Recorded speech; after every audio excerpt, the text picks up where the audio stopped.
Dili di ay original nga mga kanta, pero grabing pagsikat ani sa Pinas oy. Pagkat saan ka man naroon, pintig ng puso ko'y para sa'yo. 40 days video atong isgutan ang top 5 Pinoy hits nga dili day original or sinundog na day ang tono sa lain nga mga artist sa lain nga nasod. Tara, istorya ta.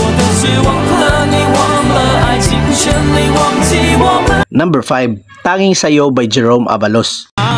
Puso ko'y tanging sa'yo. Isa ka power ballad nga girelease atong year 2000s. Grabe sab nga pagsikat aning kanta sa OPM scene. Pero ang tono ani is kinupya ra di ay sa kanta nga Forever Love sa banda nga X Japan.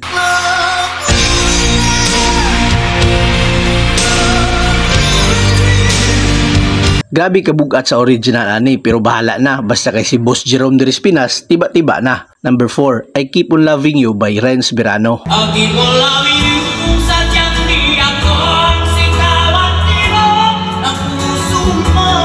Kinsa may wa kailaan oy nga grabe ni kasikat nga hitmaker sa 90s, aski-aski nga tingog ba, pero kabalo ba ka nga kinupira sabday ang tono aning iyang kanta? Diri day ni gikuha ang tono sa kanta nga Wonan Go gikan sa Taiwanese boy band nga 5566. Napaganis GMA sa una sila, katong F4F4 Pudris Pinas ba, mao na sila.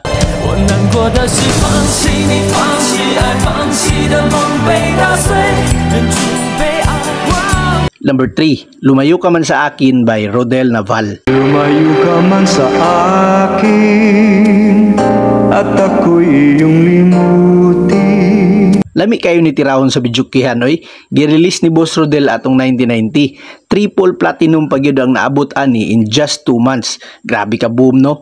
Pero ang original day ani is ang kanta nga Single Again by Maria Takeuchi nga sikat sab kaayo sa Japan atong 1989.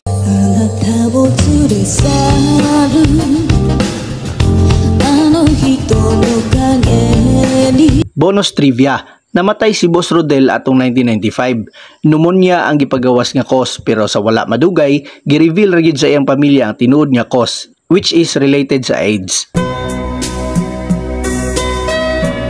Number 2, Ikaw Pa Rin by Ted Ito. Nais ko'y makapiling ka muli.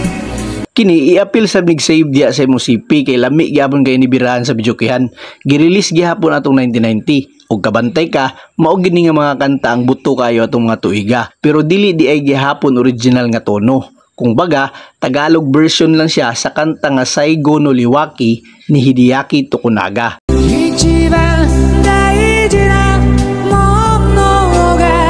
Ug mangutana ka sa mga music lovers ng mga tito ug tita nimo, for sure nakadungog na sila sa Japanese version or ang original version ani. Kay nibuto sab ni Pinas diri atong panahon. Bonus trivia, si Ted Ito di ay dili Pinoy. Japanese gini siya, pero diri lang ni sikat iyang singing career sa Pinas. Giunsa niya pagsuwat og Tagalog? Aw syempre dili siya ang nagsuwat ana oy, kundi ang iyang ghostwriter nga si Benny Saturno.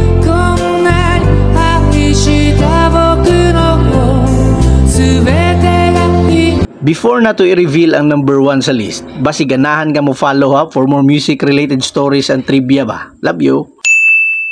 Number 1, Honey My Love So Sweet by April Boys. Bakit ba ako laging ganito? Lagi akong di mo pinapansin. Sos, idol kayo na ako ning kanta ha. Saktos groove, lamig tunog, syempre lami siyok-siyokan sa bidyukihan. Idol ra ba kayo niya kanta? Pero kay naaman sa list, meaning dili di ay ni original nila nga tono. Gikan day ni sa isa ka Japanese nga banda nga Southern All Stars atong 1979. Ang title, Itoshi no Eli.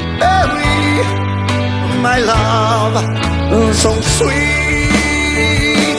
Siguro kay atong panahon sige naman nigkanta-kanta sa Japan ang April Boys, didto siguro nila ninadungog o gidala nila diri sa Pinas. Honey, my love, so sweet. Bisan pa man kinopya or gisundog ra dining mga idol nato nga mga kanta, na enjoy, na love og nakahatag sa bug entertainment sa mga Pinoy.